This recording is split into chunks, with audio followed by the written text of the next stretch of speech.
जय हिंद। जो भी स्वर्णों को छोड़कर जो भी लोग हैं वो सभी के सभी को देश में पढ़ने की जरूरत है, और अगर नहीं पढ़ते हैं तो आप अपने अधिकारों को नहीं समझ पाएंगे, और जब अधिकारों को आप नहीं समझ पाएंगे देश में आप कुछ नहीं है। जब तक शिक्षा नहीं है तब तक ठोकर आप लोग खाते रहेंगे। इसीलिए कितना भी समस्या जीवन में क्यों न आ जाए, जितना भी लोग है आप लोग यूनिवर्सिटी से लेके हर क्षेत्र में पढ़ाई कीजिए, क्योंकि सरकार आप लोगों को और बाबा साहब भीमराव अंबेडकर का जो संविधान है आप लोगों को पढ़ने का अधिकार देता है। क्योंकि 3000 साल तक ब्राह्मणों का शिक्षा पर अधिकार था, लेकिन अब 70 साल में भी उन्हें समझ में आ गया है कि जो आरक्षण आपको मिला है वो आरक्षण आप ले रहे हैं, वो 3000 साल वाले बात को भूल चुका है। इसीलिए आपकी जनसंख्या ज्यादा हो जाने से कोई दिक्कत नहीं है,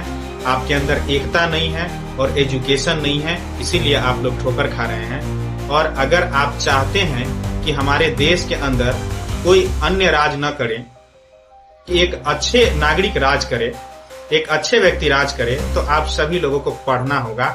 और कसम खाइए कि हम देश के अंदर जितने भी SC, ST, OBC, EBC वर्ग के लोग हैं वो पढ़ेंगे, और जब तक पढ़ लिख करके कुछ बनेंगे नहीं तब तक हम देश के असली नागरिक और जिम्मेदार नागरिक नहीं कहलाएंगे। इसीलिए शिक्षा बहुत जरूरी है देश के लिए, नहीं तो आप अपने परिवार के लिए भी एक बोझ के समान होंगे, आप अपने आस पड़ोस में भी बोझ के समान होंगे। जो शिक्षित व्यक्ति होते हैं वो पूरे दुनिया में उनकी पहचान होते हैं, क्योंकि कहा जाता है कि स्वदेश पूज्यते राजा विद्वान सर्वत्र पूज्यते।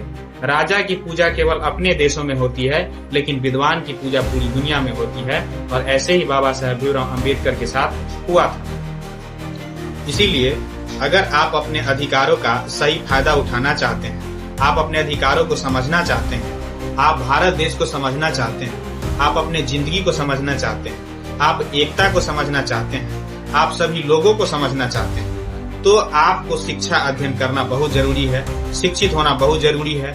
और शिक्षित आदमी जो होते हैं वो समाज को सुधारते हैं, और वो एक समाज सुधारक होते हैं। भले ही आप किसी भी जाति के हो, किसी भी धर्म के हो, उससे मतलब नहीं है, लेकिन जब तक शिक्षा आपके पास नहीं होगा तब तक आप कहीं के नहीं हैं। इस देश के अंदर चाहे समाज के अंदर आप कुछ नहीं है, आपकी कोई वैल्यू नहीं है, आपका कोई महत्व नहीं है। इसीलिए शिक्षित बनकर देश और समाज का भला करना ही असली ताकत है।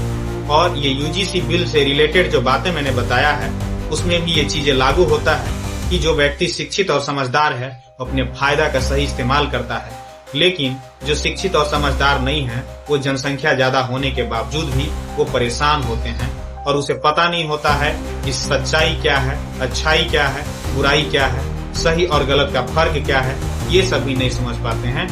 इसीलिए शिक्षित होना महत्वपूर्ण है। और सरकार ने जब इतना छूट दे रखा है SC, ST, EBC, OBC वाले को, तो अवश्य उसे पढ़ना चाहिए, और बहुत पढ़ना चाहिए, जिससे देश को बदल सके, समाज को बदल सके, और वो अच्छा न्याय करेंगे। और शिक्षा हमारा हक है, हमारा अधिकार है, हमारा संवैधानिक अधिकार है, हमारा मौलिक अधिकार है। इसीलिए शिक्षा ग्रहण करना हमें बहुत जरूरी है।